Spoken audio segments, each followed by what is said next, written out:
तरीके से क्या है क्वेश्चन नंबर 4।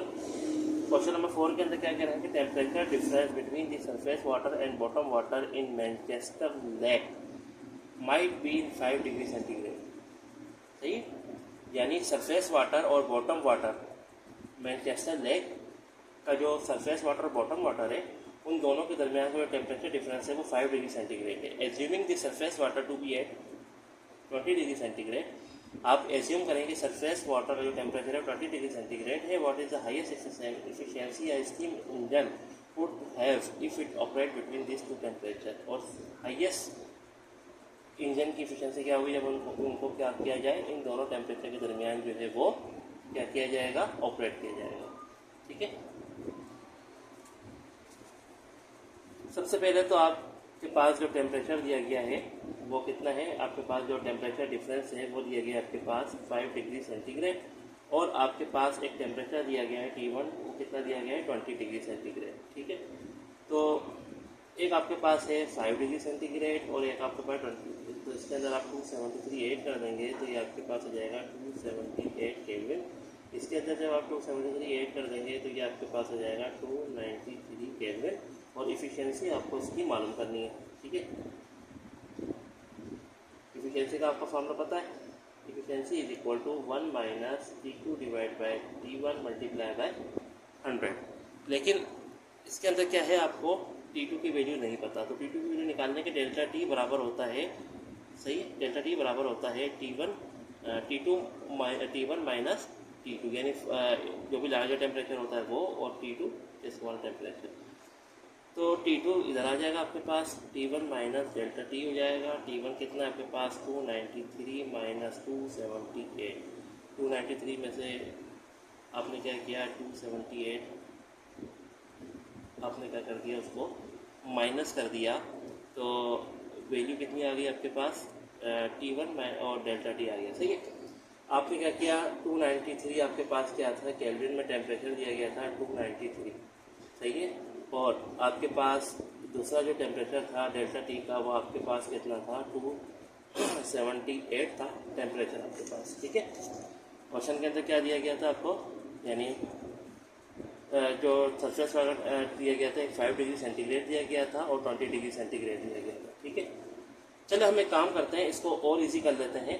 हम क्या करते हैं, इसको सेंटीग्रेड में लेने देते हैं, यानी 20 माइनस इसको 5 कर देते हैं, तो 20 माइनस 5 करेंगे तो ये 15 डिग्री सेंटीग्रेड हो जाएगा। अब क्या करते हैं, T2 जो निकला है इसके अंदर आप 273 आप ऐड करते हैं, क्योंकि इसके अंदर आप जब ऐड करेंगे तो काफ़ी जो है कॉम्प्लिकेशन इसमें पैदा हो जाएंगी। सही है, तो 273 इसमें ऐड कर लिया तो आपके पास 15 और कितना हो गई वैल्यू, ये 288 केल्विन आपके पास ये वैल्यू हो गई T2 की।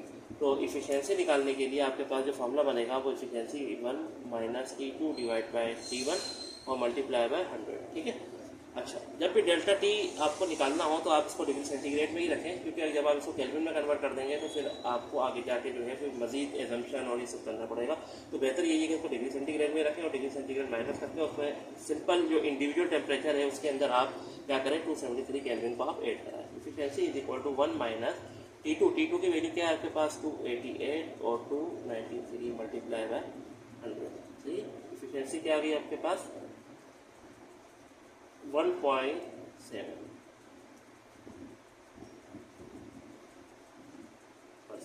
ठीक है, तो ये आपके पास क्या निकल गई, इफिशियंसी निकल गई। फिर आप क्वेश्चन नंबर 5 को हम सॉल्व करते हैं। क्वेश्चन नंबर 5 के अंदर क्या कह रहे हैं कि a heat engine works at a rate of 500 kilowatt. The efficiency of engine is 30%. Calculate the loss of heat per hour.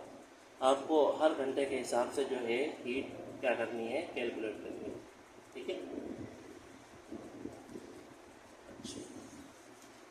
Rate of 500 kilowatt, rate of 500 kilowatt का मतलब क्या है कि पावर आपके पास जो है वो 500 किलोवाट है, यानी 500 किलोवाट का मतलब क्या है 500 मल्टीप्लाई बाई 1000, तो ये हो गया 500,000 वाट। सही है, इफिशियंसी आपको दी गई है इसकी 30%, और आपको जो हीट एक्सपेल्ड हो रही है, जो निकल रही है हीट, वो आपको क्या करनी है इसमें मालूम करनी है। जो हीट लॉस होती है वो भी क्या कहलाती है, एग्जॉस्ट कहलाती है, एक्सपेल्ड होती है वो हीट कहलाती है। टाइम अब वो दिया गया है इसमें 1 आर, तो 1 आर जो है वो किसके बराबर होता है 3600 सेकेंड के बराबर होता है। ठीक है,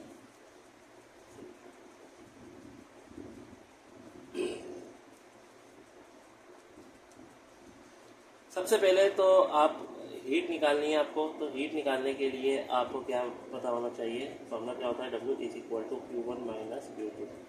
अब यहाँ पे ना तो आपको Q1 पता है और यहाँ पे ना तो आपको Q2 पता है और वर्डन भी नहीं पता आपको। तो सबसे पहले क्या करेंगे, आप वर्डन मालूम करेंगे। वर्डन मालूम आप जब करेंगे सही है, फिर आप क्या करेंगे मालूम इसके अंदर से Q1 मालूम कर लेंगे।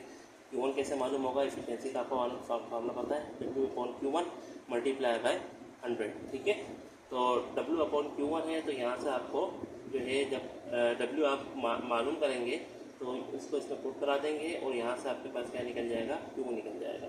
ठीक है, और W कैसे मालूम करेंगे आप, पावर का फॉर्मूला क्या होता है वर्डन अपॉन टाइम। सही है, तो यहाँ से आप क्या मालूम कर लेंगे वर्डन P multiply by T, power कितना है आपके पास 500,000 मल्टीप्लाई बाई 3600, तो पावर आपके पास कितना आ जाएगा 30 यानी 1 मल्टीप्लाई 1000 और 3600, तो यहाँ से आपके पास वर्डन आ जाएगा। सही है, वर्डन कितना आ जाएगा आपके पास 1.8 एक्सपोनेंट की पावर 9 जूल।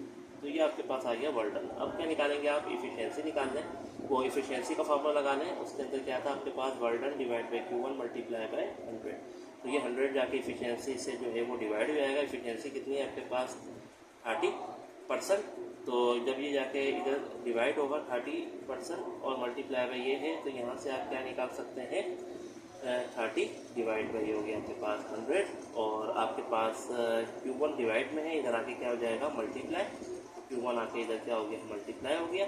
ठीक है, अच्छा बल्कि आपको Q1 निकालना था इधर से, तो Q1 इधर चला गया, सॉरी Q1 आपको निकालना था ना, तो Q1 आपके पास जो है इधर चला गया Q1 और N जो है आपके पास इधर आ गया, तो W upon efficiency eta multiply by. ठीक है, अच्छा वर्डन आपके पास क्या है 5000 किलोवाट था, तो आपके पास ये हो गया 1.8 एक्सपोनेंट की पावर 9 मल्टीप्लाई बाय 1000 और डिवाइडेड बाय 30, तो यहाँ से आपके पास Q1 निकल जाएगा। Q1 क्या है आपके पास 6 एक्सपोनेंट की पावर 9 जूल निकल गया।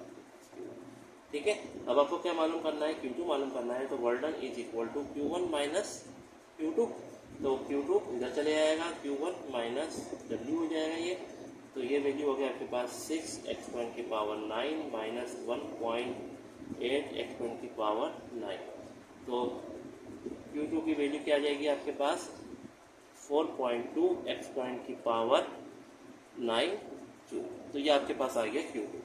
ठीक है, ये आपके पास था क्वेश्चन नंबर 5।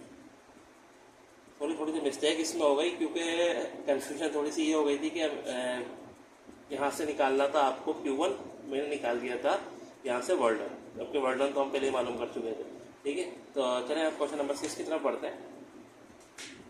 क्वेश्चन नंबर 6 आपके पास क्या है, a heat engine performs work of 0.4166 watt in 1 hour and reject 4500 joule of heat to the sink, what is efficiency of the engine. आपके पास जो है 0.4166 वॉट जो है आपके पास इंजन के दिए गए हैं, जो कि 1 घंटे के अंदर जो है वो वर्क परफॉर्म कर रहा है इतने वोट पे 0.4166 वोट्स पे। सही है, और हीट जो है वो रिजेक्ट कर रहा है 4500।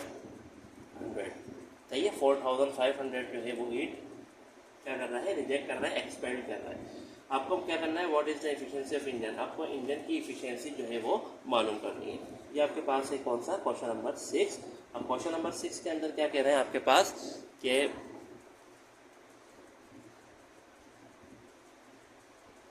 पावर जो है आपके पास वो कितना है 0.4166 वॉट।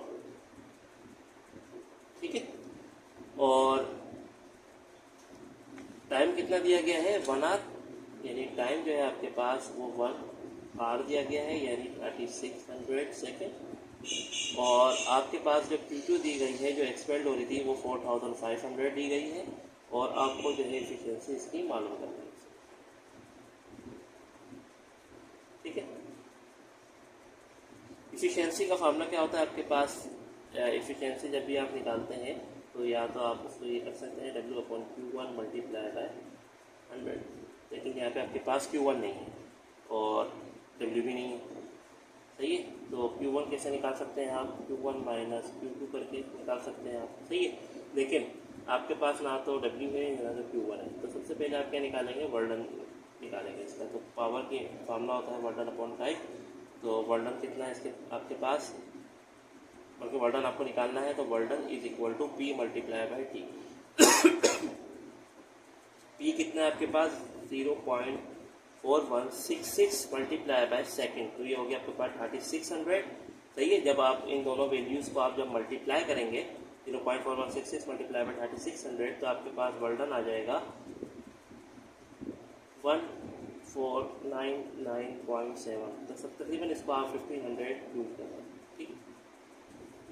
1500 जूल जो है आपके पास वो वर्डन आ गया, सही है। अब यहाँ से आप इफ़िशियंसी भी है, Q1 आपके पास वर्डन आ गया और Q2 की वैल्यू भी है, तो work done is equal to Q1 minus Q2।